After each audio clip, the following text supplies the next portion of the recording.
Salut à tous, c'est François Rousseau. Si vous êtes passionné par les voitures, vous êtes au bon endroit. Continuez à regarder, on va entrer dans le vif du sujet.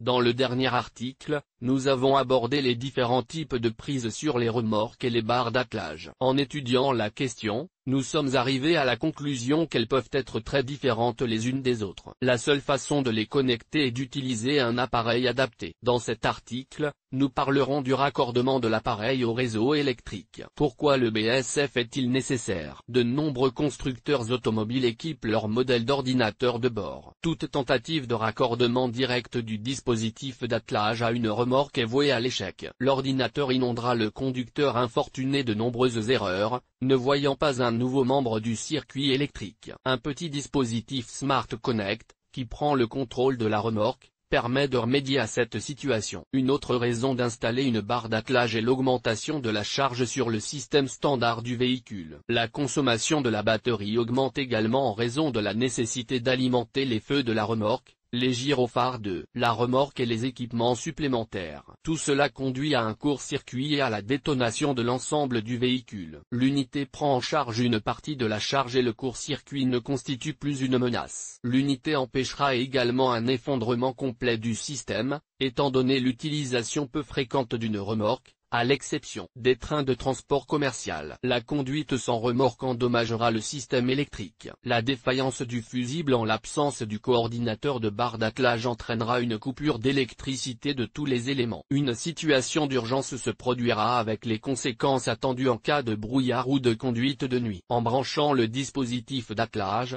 vous mettez en place le fonctionnement de l'équipement embarqué. La commande des clignotants et des feux de la remorque via la console du salon. Protection contre les courts-circuits. Possibilité de contrôler les feux de brouillard du véhicule remorqué. Les signaux d'achat du BSF sont les feux optiques arrière à LED et la mention des définitions correspondantes dans le manuel de la voiture. Dans les versions anglophones, il peut s'agir de SFL ou de Combu. La nécessité de l'unité peut être mentionnée dans l'ordinateur de bord, l'option permettant de contrôler l'éclairage extérieur. Un concessionnaire agréé peut également insister sur l'achat d'un coordinateur. Lire aussi, quelle est la différence entre un moteur à collecteur et un moteur sans collecteur, leurs avantages et leurs inconvénients? Principe de fonctionnement. Comment fonctionne le connecteur intelligent? Il est connecté en parallèle avec les câbles électriques de la barre d'attelage de la voiture à l'aide de pinces à sertir de haute qualité. La connexion se fait directement sur le coupleur et non sur la prise de la remorque ou de l'attelage. L'autre extrémité du BSF est reliée à la batterie de la voiture. L'unité lit alors les informations techniques de l'ordinateur de bord et répartit la charge de manière égale entre tous les contacts. Quels sont les blocs correspondants? En principe,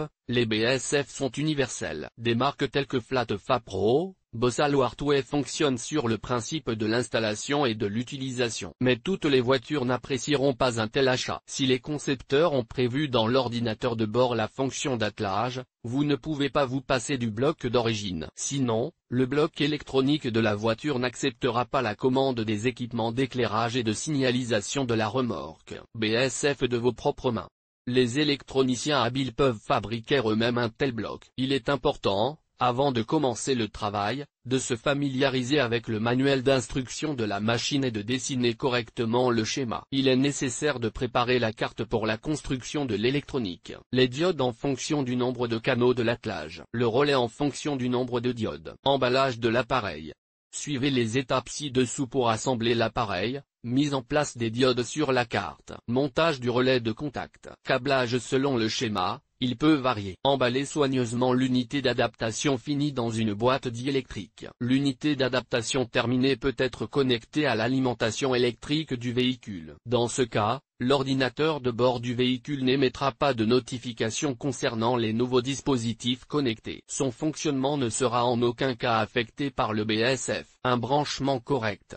Il est préférable de confier l'installation du BSF à un spécialiste expérimenté dans une salle d'exposition automobile ou dans une station-service. Si vous avez l'intention d'effectuer l'installation par vos propres moyens, regardez les instructions vidéo. Il est souhaitable de rechercher des vidéos basées sur le modèle du véhicule. Le schéma de connexion d'autres voitures de la même marque peut être radicalement différent. Les conseils de base sont les suivants. Sur le connecteur intelligent, veillez à connecter le capteur d'huile, le démarreur, l'ordinateur de bord de la voiture et le robinet de carburant de la voiture. La connexion du BSF s'effectue directement sur la batterie de la voiture. Il est nécessaire d'enlever les panneaux de chargement et de connecter le câblage. Après avoir effectué toutes les opérations, vérifiez le fonctionnement des feux de circulation, des clignotants et des feux de freinage. Le connecteur intelligent est ensuite installé conformément au schéma du fabricant. Le processus est considéré comme terminé. Lire aussi, commutateur inertiel de la pompe à essence, de quoi s'agit-il et où le trouver? Achèvement.